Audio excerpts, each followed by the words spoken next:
One of the very big issues that surfaced both in the private and public sectors of employment is security clearances. Now, of course, this was a big issue in the 2016 election, particularly with Hillary Clinton and the emails and the setting up the server, the private server to conduct the State Department business.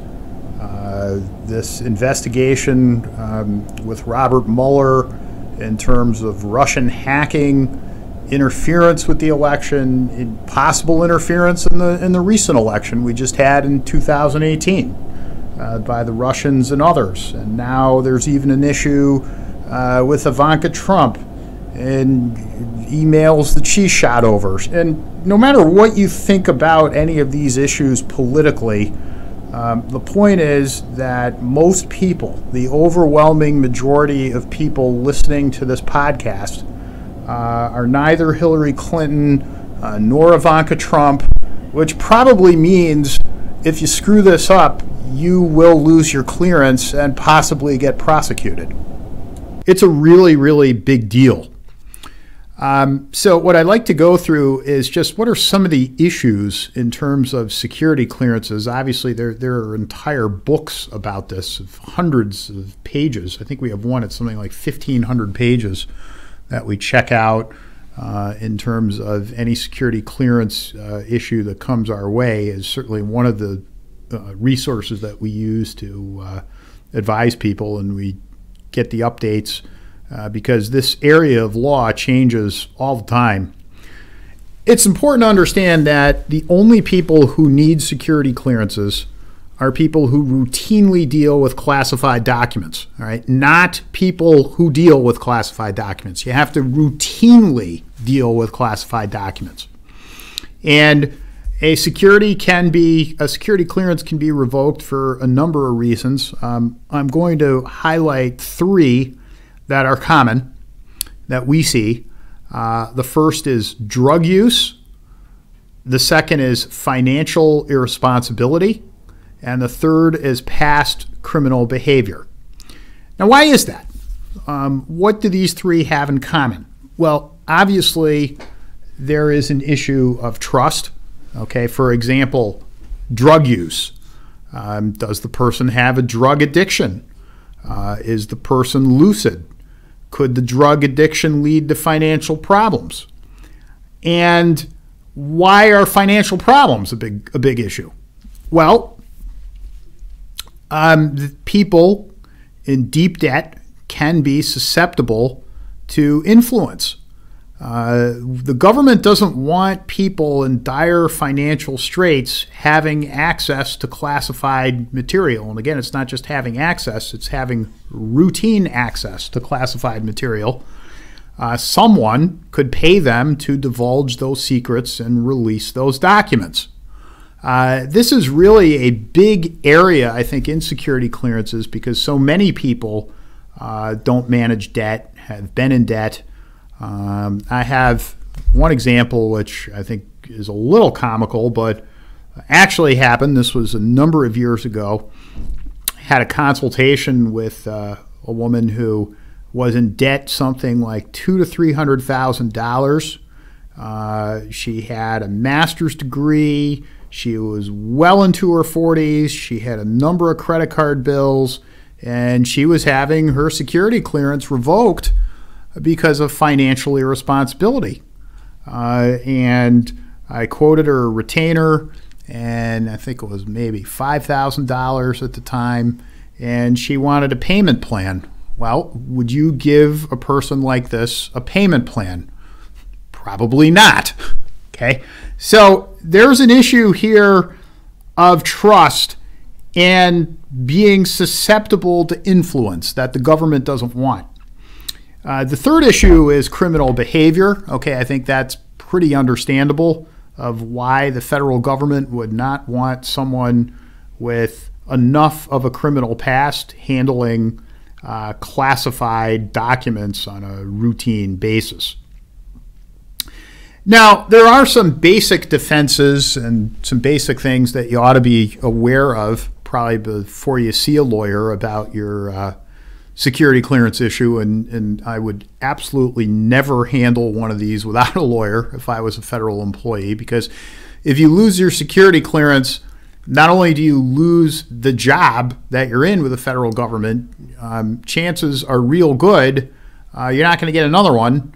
And so many jobs out there, whether you're a federal contractor, federal employee, at some point they may require a clearance. So this is a really, really big moment in your career, and you absolutely want the best representation on these issues. So some of the defenses are just out there that I think people should know about. The first is that the conduct happened a long time ago. That can work. I mean, if you're no longer in that situation, for example, the drug use. Typically, we'll see people who have had drug problems in college. This is a long, long time ago. They're now in their 30s. For whatever reason, the federal government decided now's the time to go after them. And by the way, I will say this about security clearances. A lot of people don't know this. There is no Title VII issue with security clearances, meaning let's say someone believed that he or she was discriminated against based on race or religion, gender, national origin. Doesn't matter. There's a Title VII exception to security clearances. So that's important to know. You have to actually defend what it is. So certainly something like that, person would show, look, I don't associate with my prior college buddies who got me into drugs. I've been clean for a number of years. That's a different way of looking at the issue. And sometimes the federal government simply, they raise the flag of security clearance revocation with a former drug user, and they want that former drug user to go through a series of I wouldn't call them hearings, but basically a plan to make sure that this isn't going to be an issue which is going to interfere with their federal service now.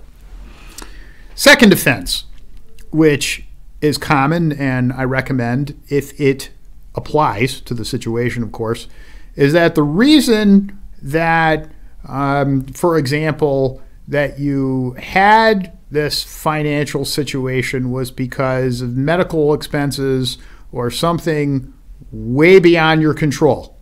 Okay? People with kids know about this. People with kids with medical issues certainly know about this. Okay? Your kid needed braces. Your kid needed this. You got multiple children with problems. Medical expenses can hit and do hit families all the time. Just tremendous expenses, and can be a big financial problem for a family. Now, that is not financial irresponsibility. So even though the government may see, yeah, you've got these credit card bills, whatever the story is, you defaulted, whatever the story was, certainly anything where you can show that this is beyond your control is huge. Now, I want to contrast that with the education person, because racking up masters or PhDs doesn't excuse financial responsibility. Okay, I knew a guy once in Ohio. He finished law school. He not only went to law school, he actually got an LLM degree, which is a degree beyond law school. It's like a master's in law, if you can believe that. And he hadn't worked for a number of years.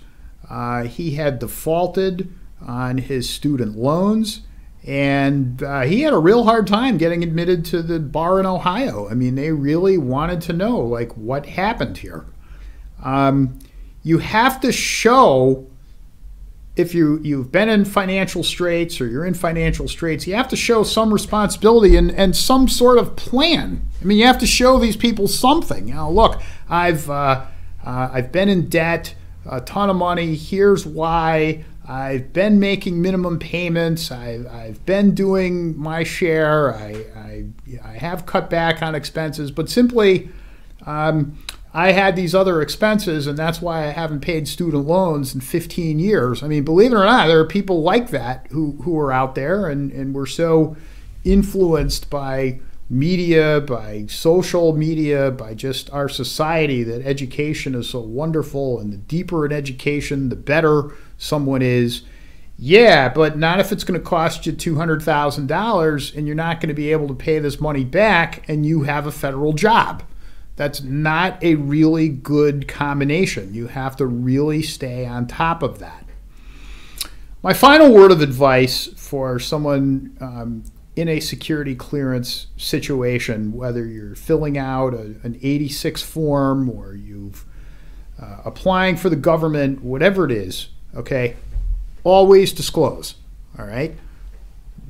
If you don't disclose this, all right, you don't disclose this on your form, you don't disclose past criminal conduct, which they're going to find out about anyway, okay? And you have to assume that even with respect to financial issues, drug use, I mean, and there are other issues that these are just the major three. There's things like foreign influence and a number of other reasons people lose their clearances.